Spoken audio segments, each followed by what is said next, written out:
है सभी के लिए बाब रहमत, वहाँ कोई रुतबे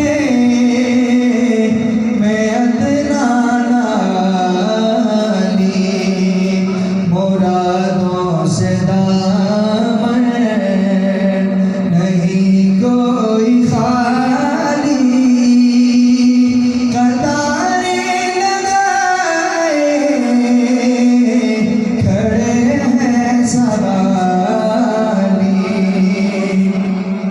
मैं पहले जब मदीने गया था तो थी दिल की हालत तड़प जाने वाली, वो दरबार सचमुच मेरे सामने था,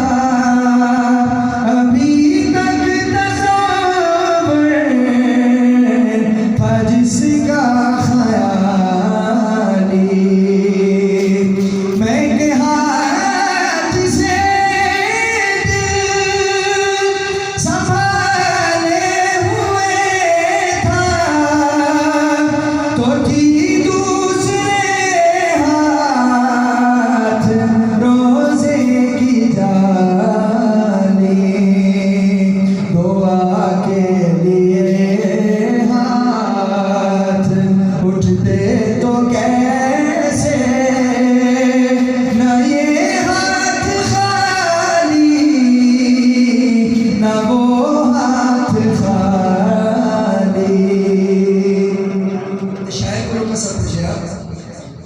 कि वो रोज़ा रसूल सल्लल्लाहु अलैहि वसल्लम ते पेश करने वास्ते की गई है, और सोचने की गल है कि उस पाक दर ते की चीज़ पेश करने की जरूरत है। ठीक है, शायद इसमें सवाल है जवाब में